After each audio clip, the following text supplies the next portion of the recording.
10 हेमंत पाटील प्रश्न क्रमांक 6710 छापल्याप्रमाणे सभापती महोदय, ऊसानंतर हळद हे महाराष्ट्रातलं महत्त्वाचं पीक आहे आणि या हळद या विषयावरती मागच्या अर्थसंकल्पीय अधिवेशनामध्ये सुद्धा अर्धा तास चर्चा घेण्यात आलेली होती। यासाठी मंत्रिमंडळाच्या सभापती महोदय सुरुवात केली की तुम्ही वेळेचे नियोजन बघा, तुमचे प्रश्न होणार आणि उत्तरच येणार नाही। सभापती महोदय हळद तुम्हाला माहित आहे की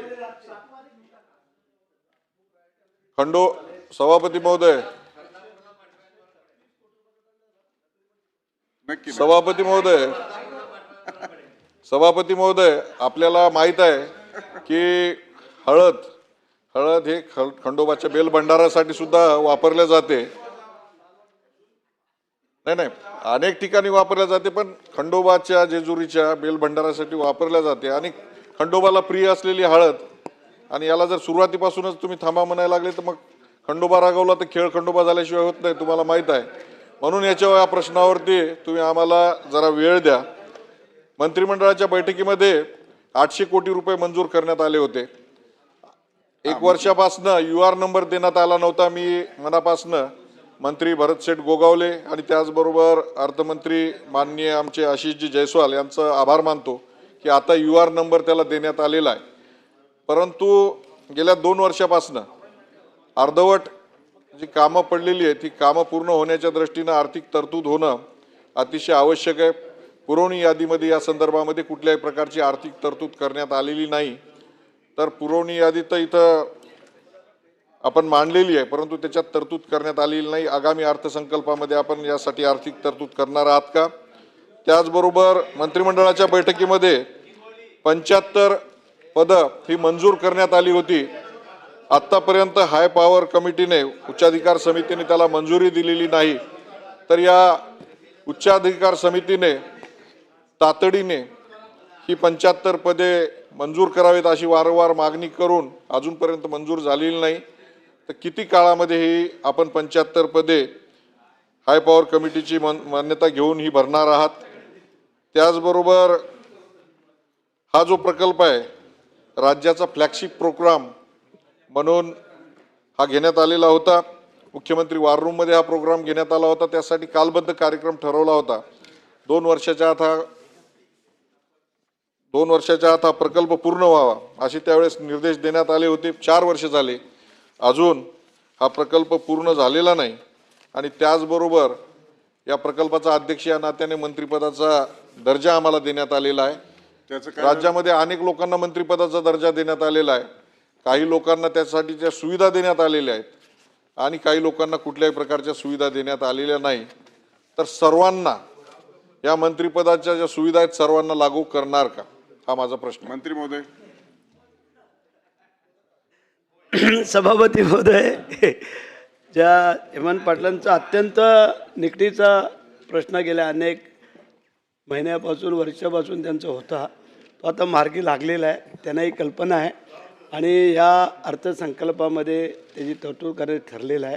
कारण हा वैयक्तिक त्यांचा प्रकल्प नाही, हा खरोखर त्यांच्या अगदी शेतकऱ्यांच्या आणि यांच्या निकडीचा आहे। त्यामुळे या अर्थसंकल्पाने तरतूद करतो आहे आणि हाय पॉवर कमिटीशी आम्ही चर्चा करून जी पदं भरायची आहेत तो आणि तुमचा दर्जा जो काय खालवला तो उंच करायचा आहे, म्हणजे तोच जे काय तुम्हाला सुविधा दिलेल्या नाही आहेत तो देण्याचा आम्ही प्रयत्न निश्चित करू।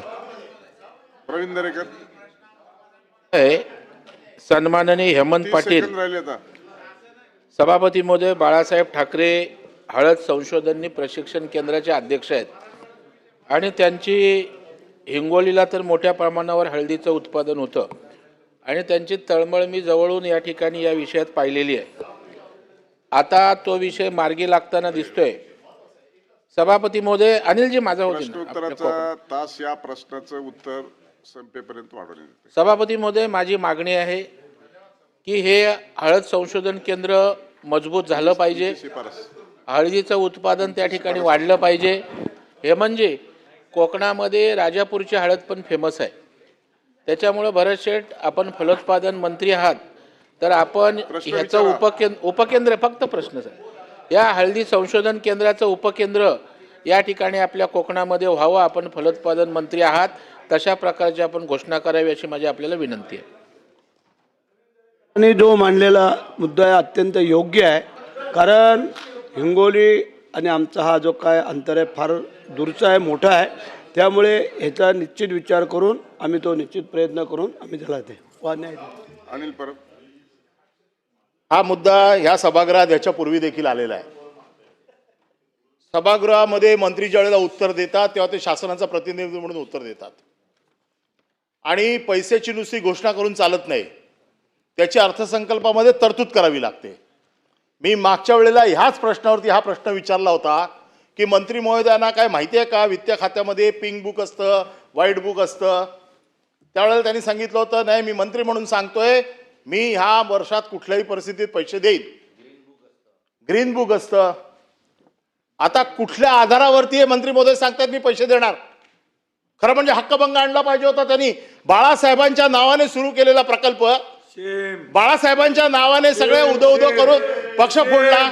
ते लोक आज बाळासाहेबांच्या नावाने सुरू झालेल्या प्रकल्पाची अशी अवहेलना करतायत. पैसे देऊ शकत नाहीत. मान्य करतात सभापती महोदय सभागृहामध्ये की आम्ही पैसे देत आहेत. आता पुरवणी मागण्यांमध्ये देखील याची व्यवस्था नाहीये. पुरवणी मागण्यांमध्ये देखील कुठल्याही पुस्तकात त्याची व्यवस्था केलेली नाही. पुढच्या बजेटमध्ये येईल की नाही माहित नाहीये. एक साधा प्रकल्प एक आमदार वर्षानुवर्ष त्याच्यासाठी भांडतोय, त्याचा फ्लॅगशिप प्रोजेक्ट आहे. या प्रोजेक्टला बाळासाहेबांचं नाव लागलंय म्हणून आमची तळमळ आहे. आता त्यांचा मतलब संपला असेल म्हणून तळमळ संपली असेल. पण प्रश्न हा आहे की बाळासाहेबांच्या नावाने सुरू झालेला फ्लॅगशिप प्रोजेक्ट, त्याच्यासाठी जर सरकार पैसे देऊ शकत नसेल तर मंत्र्यांवरती हक्कभंग आणायचा का? कारण मागच्या वेळेला मंत्र्यांनी सांगितलेलं आहे की मी पुढच्या वेळेच्या अधिवेशनाच्या अगोदर हे पैसे देऊन टाकीन, काढा पाहिजे तर पाठीमागचं प्रोसिडिंग. आणि जर अशा वेळेला फक्त वेळ मारून देण्यासाठी मंत्री सभागृहात येऊन उत्तरं देणार असतील तर त्यांच्यावरती हक्कभंग आणावा लागेल. आणि या बजेटमध्ये जर निधी आला नाही तर नाईलाज असतो आम्हाला हक्कभंग आणावा लागेल. कारण दोनदा या प्रकल्पावरती मंत्र्यांनी उत्तर दिलंय की मी पैसे द्यायची व्यवस्था करतो.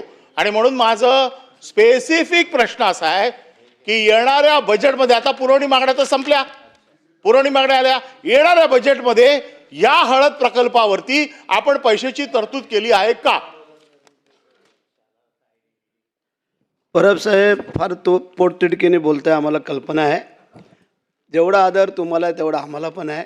आणि हा शेतकऱ्यांच्या कुटुंबाचा आणि आदरणीय बाळासाहेबांचं नाव दिलेलं आहे, त्यासाठी तुमचं म्हणणं बरोबर आहे. आम्ही त्या मताशी सहमत आहोत.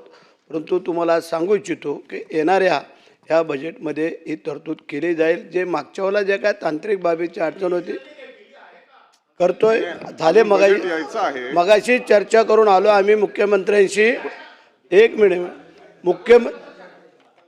अगोदर परब साहेब, आपणही मंत्री होता, आपल्यालाही सगळी कल्पना आहे.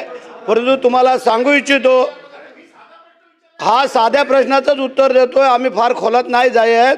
तुम्ही ज्या पोटतिडकीने बोलताय ते आम्हाला कळलेलं आहे आणि त्याची या बजेटमध्ये तरतूद करतो. मागच्या वेळेला जे काय तांत्रिक बाबीची अडचण होती स्वतः हेमंत पाटलांनाही माहिती होती काय होतं काय नाही. त्या खोलात आता आम्ही जात नाही.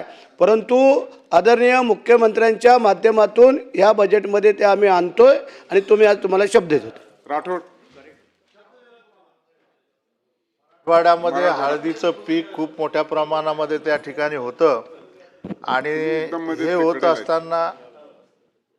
होत असताना माननीय बाळासाहेब ठाकरे यांच्या नावाने संशोधन केंद्र वसमत येथे स्थापन करण्यात आलं आणि या महामंडळाचे प्रश्न विचारा आता.